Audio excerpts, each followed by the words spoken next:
PVL mas naghigpit pa, pagsulot sa player ipagbabawal na rin. May pinatatamaan pero delikado para sa liga. Pero bago yan, huwag kalimutan mag-subscribe, click notification bell para i-update kayo dito sa ating channel. Di na nga talaga mapigilan ang pag-usbong at patuloy na paglaki ng PVL. Bukod sa dumaraming teams, mas lumalawak ang popularity. Kaakibat nito ang mababigat at umuusbong rin ng mga problema ng liga in the future ay posibleng lumaki. Actually sa ngayon di pa naman ito gaano nararamdaman, tulad ng patuloy na rigodon ng college players papunta sa pro o di naman kaya ang mga lipatan ng mga players na halos every conference ay nagaganap na lang. Sa pag-usbong pa nga ng social media, patuloy na na-expose premature ang mga ganitong movement of players. Well, ganito nga siguro talaga ang kalakaran sa professional scene at free market kung saan mas malaki ang bigayan, edi doon ang punta ng players. Pero ang pamunuan ng PVL curious na sa mga ganitong galawan at gusto na nilang maglagay ng safeguards para sa mga teams at para na rin sa integridad ng liga. Ginagawa nga nilang basihan ang mga nagaganap sa di kaaya-aya sa PBA na kung saan ayaw ng PVL na matulad ang liga nila doon. Una na nga nilang nai-impose ang draft system, salary cap at ang fair trade policy. Ngayon, ang panunulot o tampering ng players naman ang gusto nilang targetin, reformahin sa bagong sistema. Yan ang kinumpirma ni PVL President Ricky Palou sa eksklusibong panayam sa kanya ng Inquirer.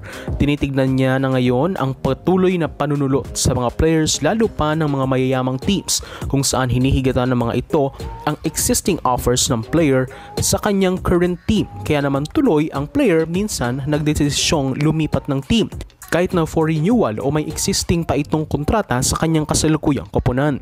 Ayon kay Palou, nais niyang ma-retain ng mga teams ang rights nito sa mga players kapag may kontrata ito doon. At bukod dyan, kung nais man niyang maglaro abroad, retained pa rin ng mother team niya ang kanyang rights. Tulad na lang ng senaryo ni Jaja na kahit nasa Japan ito, she continuously support and anytime makakapaglaro siya with her mother team, Cherry Tigo. Ang ruling na ito ay pabor sa mga di gaanong mayayamang teams dahil at least kahit na may big offers ang ibang team sa player ay di pa rin siya basta-basta makakaalis sa kanyang mother club team. Pero mistulang target naman ito ang mga higanting teams na kung saan maaring malimitahan ang kanilang galaw. Well, para naman talaga yan sa pagiging patas ng liga. Pero hindi ba isang threat ito sa PVL kung sobra-sobra ang kanilang paghihigpit?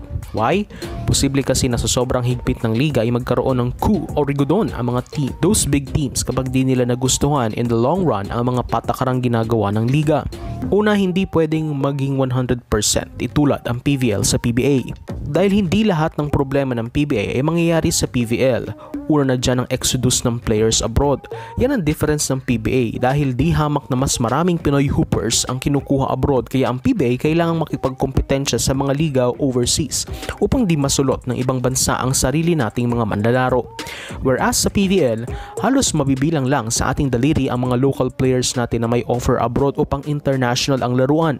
So technically, as of now, PVL is not challenged by any means ng foreign leagues in terms of recruitment. Ikalawa, ang tunay na challenge ng PVL hindi ang Japan, Thailand o kung ano pa man na international league. Ang tunay na challenge ng PVL ay halos nasa bakuran lang natin at ito nga ang umuusbong na MPVA. Isa na namang ligang volleyball sa bansa. Maraming beses natin itong sinasabi kapag may option ng isang entity, hindi mawawala ang duda na may chance ikonsidera niya ang option na iyon. Remember, maari ngayon PVL ang nangunguna pero the fact is hindi na monopolized ng PVL ang volleyball sa bansa because of the presence of MPVA. And ang mas nakakatakot dito, kung patuloy na maghihigpit ang PVL sa mga higanting teams, may posibilidad na lisanin nila ang liga at pumunta na lang sila sa mas maluwag na patakaran na MPVA. E diba lahat ng desisyon ng PVL ay base rin sa kagustuhan ng kanilang team owners? Well, yes, pero remember, ang PVL ay pinapatakbo pa rin ng isang sports organization na Sports Vision.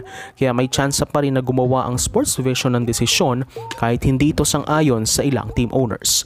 Again, maganda na may mga safeguards ang liga. Maganda na may mga patakaran na dapat sundin. Ito naman ay ating mga pananaw lamang at posibleng babala sa PVL na mga posible ring consequences ng sobrang nilang paghihigpit. Ramdam natin ang malasakit ng liga sa mga mabababang teams. Pero di rin nila pwedeng iit sa puwera ang mga bigating teams na at the very first place siyang nagbibigay ng milyones na kita sa kanila. Dahil pag nainis ang mga bigating teams na ito, they're just one step away from walking out of the league. They just need to accept na may mga teams na talagang mayayaman at well invested at meron naman na medyo wala talagang gaanong kakayahan. Ang kailangan nila ngayong bantayan ay ang pagsunod ng mga teams na ito sa mapagkakasunduan nilang usapan. Kasi baka mamaya nagkakasundo sila sa mga usapin pero may mga teams na palihim ay di pa rin sinusunod ang mga napinag-uusapan. By that, makukuha nila ang integridad na hinahangad nila. So do that, for support this channel, please subscribe, notification bell, keep the red on like videos.